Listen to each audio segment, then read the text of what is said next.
أشهد أن لا إله إلا الله وحده لا شريك له وأشهد أن محمدا عبده ورسوله أما بعد فأعوذ بالله من الشيطان الرجيم بسم الله الرحمن الرحيم.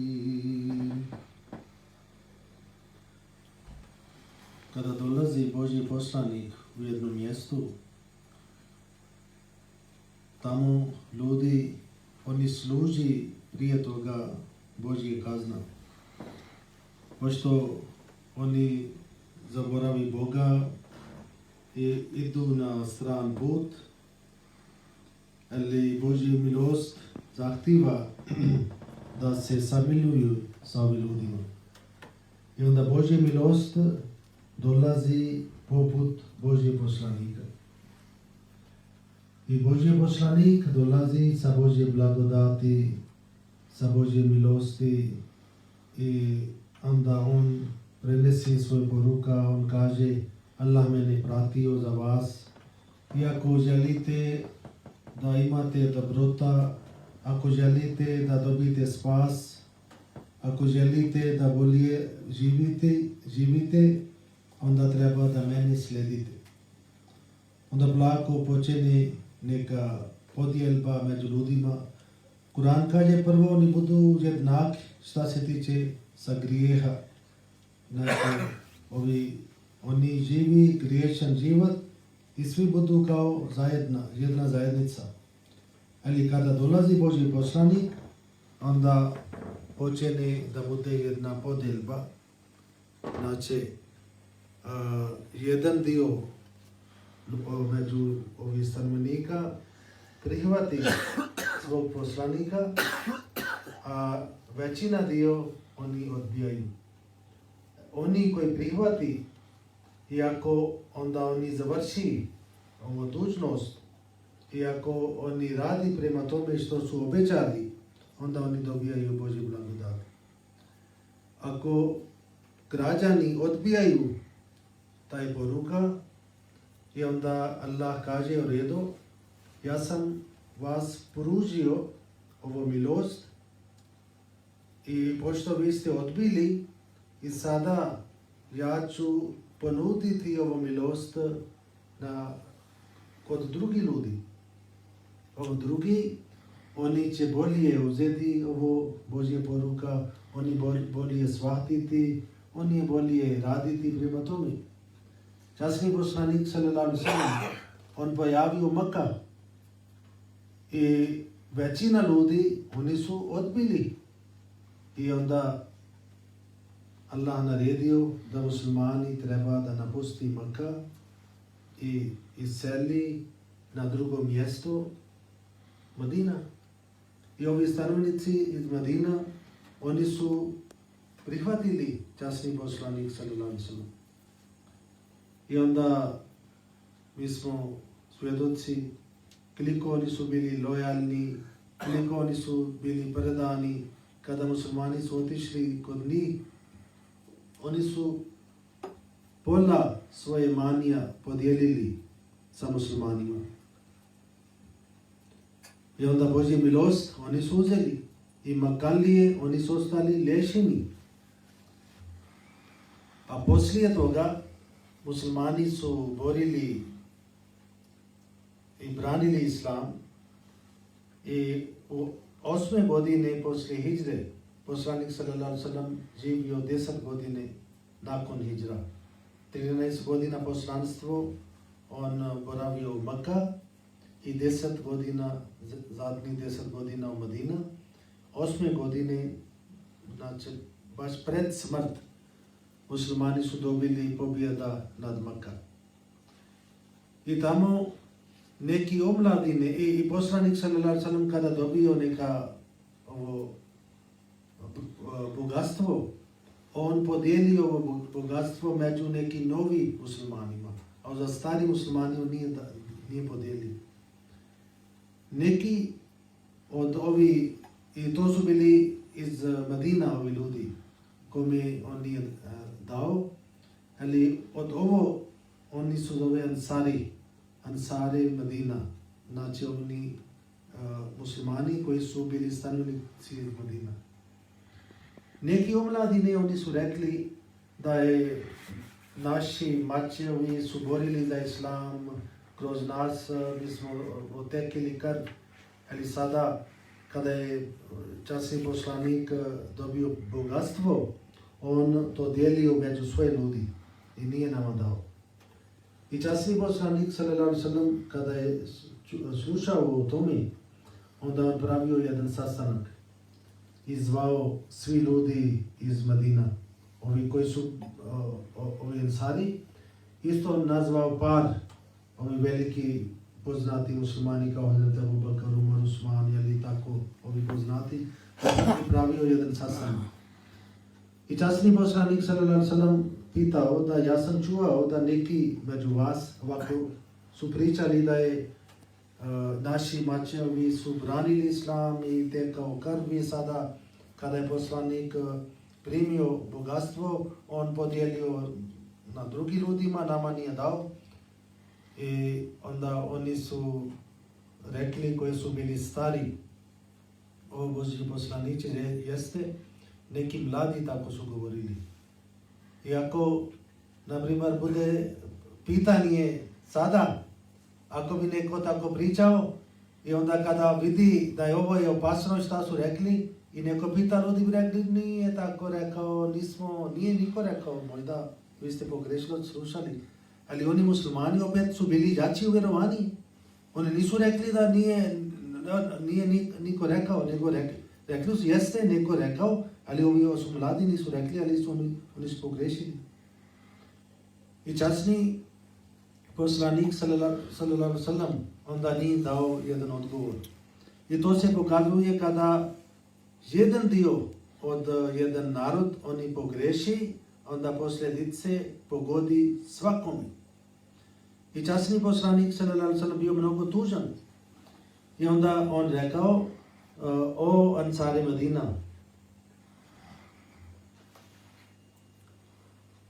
zašto vi niste rekli, o Muhammed, kada svi su tebe napustili, kada ljudi tebe su odbili, onda mi smo tebe prihvatili.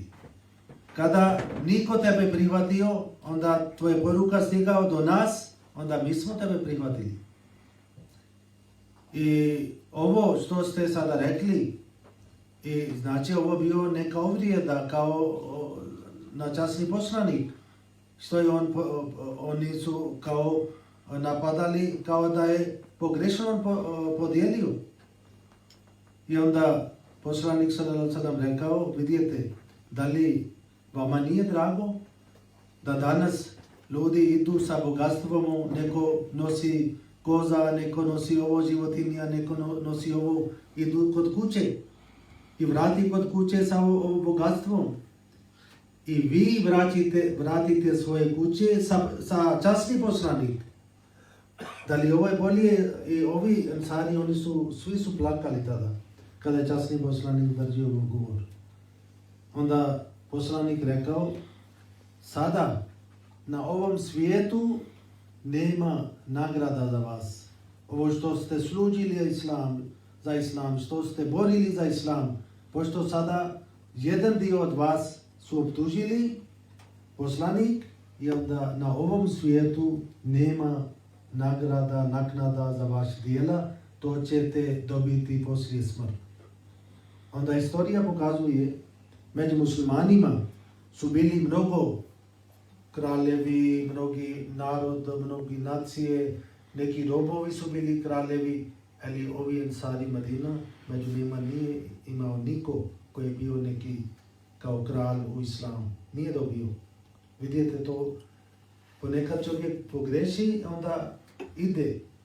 I zato ovo Božja poruka kada stigne u jednom mjestu, onda ovi građani, oni imaju šanse da primi taj poruka, prihvati i proguta i da slijedi svoj život prema tome, onda oni dobijaju Božje blagodati. Ako oni odbijaju, onda Allah kaže u redu, ja sam pružio vas, vama, ali ste odbili, niste uzeli, niste pokazali poštovanje prema meni, pošto Božji poslanik kada dolazi, on ne dolazi lični, on nema lični interes. Allah njega gura, Allah njega pošali. I onda ako ljudi odbijaju poslanika, znači ljudi odbijaju Boga koji je pratio, koji je poslao. I prema tome kada ljudi odbijaju, onda Allah kaže u redu, vi sami ste odbili ovo hajr, ovo dobrota, sada ovo ide dalje. Pošto Božja poruka svakako treba da se završi, onda neki Allah podari ovu milost na drugi ljudi, onda oni prihvati. Vidite da Hazreti Isa a.s. dolazio u Palestin i neka jedna šaka ljudi su prihvatili njega. Biblija kaže imao samo 12 sledbenika i oni 12 su bili baš onaki. Jedan njega prodao, jedan prokleo protiv njega, a drugi nisu toliko pazili i žene su tada više služili Isa a.s. nego ovi muškarci. I onda ovi hrišćanstvo širi ovdje kod nas komšiluk u Grcija i onda Rimljani su prihvatili. Znači gdje on dolazio, ovi ljudi nisu prihvatili kako su treba da prihvati, nego na drugom mjestu se širio njegov poruka. Na ovo doba Allah poslao Hazret Mirza Ghulam Ahmad a.s. kao običani Mesija, kao Imam Mahdi, kao poslanik, da bi ujedinio svi pobožni ljudi u svijetu, da bi vodio jedan džihad za islam, da bi širili islam u širom svijetu. I vjerovo ima sreća u tome da u Makedoniji prvo ovo poruka počeo iz Vjerovo. I alhamdulillah, vi ste prihvatili, ali samo prihvatanje je samo prvi korak. Ovo nije zadnji korak. I poslije toga vi imate mnogo odgovornost. Kada neko prihvati Božji poslanik, onda on treba bude drugačiji od drugih ljudi. Pošto on želio da raščisti svoja duša, on obećao da ja ću otkloniti svoje slabosti, ja ću otkloniti svoje grijeha, ja ću promijeniti svoj život, ja ću voditi sada novi život, ja ću voditi pobožan život dalje. I za taj stvar ne može da čovjek ispravi ako on nema veze sa Bogom. I to stvar zahtjeva svaki dan trud.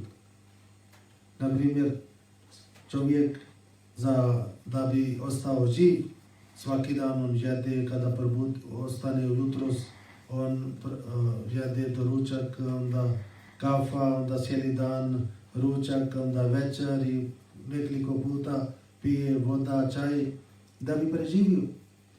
Ako čovjek misli, dobro, danas ću jesti, onda vidjet ću sljedeći mjesec, ali dođe poslije sljedeće godine, dođe Ramazan, onda ću jesti još jednom i toliko. Da li može da neko ostane živ tako? Da li može da on bude aktiv, da li može da on bude zdrav, da li on može da završi neki zadatak? Ne može. Znači, tjelesna hrana je bitna mnogo da bi čovjek ostao živ. Isto tako, za čovjek je sastav za dvije stvari. Jedna tijela, jedna je duša. Mi od jutros do veče i dok ne razbolimo mnogo, mi samo brinimo za tijela. Samo hranimo tijela, brinimo za tijela, za duša, uopšte ne pazimo, ne brinimo za duša. Ali samo kada čovjek ima neki problem, onda kažemo, o Bože, pomozi mi da otkloni ovo probleme od mene. I toliko. I kada nema neki problem, onda ko si ti Bog i ko sam ja i nema nikakvi blizak odnos sa Bogom. I samo kada je po potrebe, onda viknemo. Da li možemo tako radimo na ovom svijetu?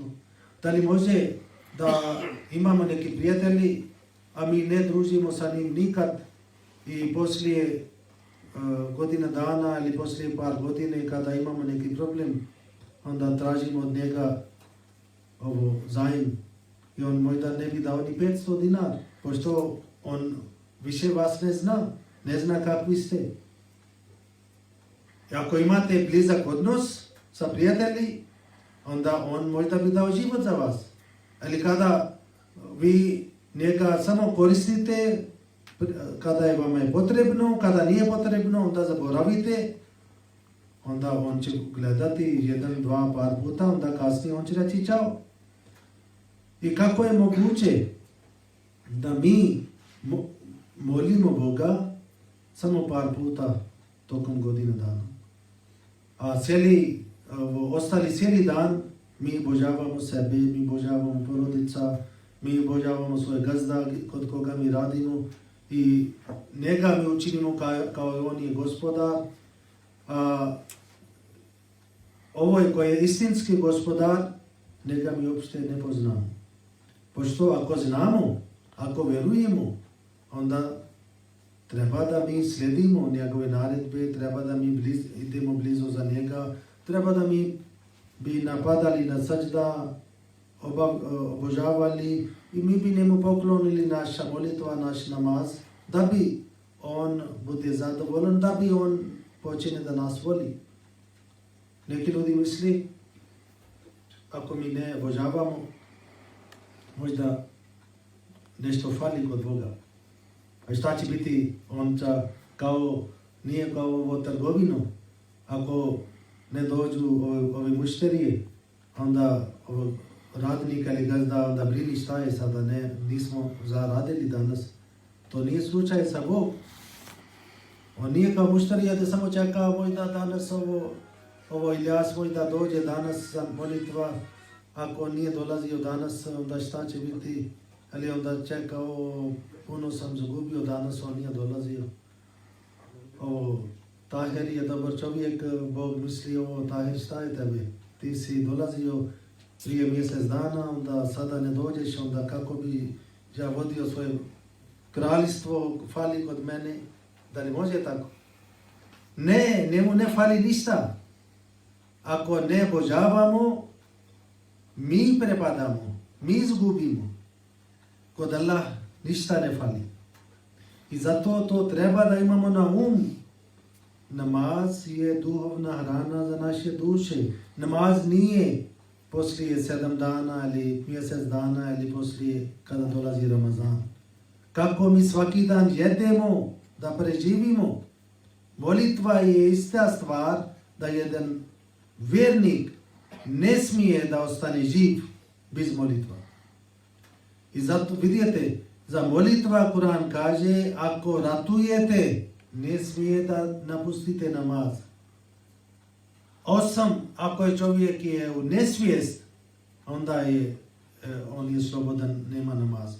Ali dok on je svjestan, ako leži u krevet, opet on mora kroz znakovi da on obavlja namaz. Vidite, toliko je bitno. I zato ovo poruka počeo iz Berovo i onda vi ste sada dužni da kako vi ponašate, kako poštovate, kako uzite, kako ovo osvojite, ako ne osvojite, ovo je Božja poruka i ne može niko da učini nešto dobročinstvo ako neko prihvati ovo poruku. Nego ovo je Božje dobročinstvo prema nama, što je on nama uputio. I to je veliki stvar. I zato nemoj da mislite sebe kao vaš komšije, kao ostali ovi građani koji su zaboravili Boga. Oni nisu primjer za nas. Ako oni su zaboravili Boga, I onda ako mi slijedimo njihovi stopav, onda oni gdje idu, ako oni padaju na neki džama, onda mi ćemo pasti tamo. Mi ćemo završiti sa njim. I zato jedan vjernik, jedan musliman treba da ima na da moramo da budemo drugačiji od drugih ljudi. I to zahtjeva trud, kao sam rekao, kako svaki dan jedete, tako treba svaki dan moliti Boga. I svaki dan pokušamo da odstranimo svoje slabosti i onda vodimo račun na svoje djece i da uputimo njih, da ne samo da djece dođu ili neki dedovi dođu, ostali ne dođu, onda to nije dobro. Neka Allah tako nama dadne razum da mi shvatimo svoju odgovornost prema njega, prema sebi i da ne spasimo samo svoje tijele, nego spasimo svoje duše, neka Allah nas uputi. Amen. Dua.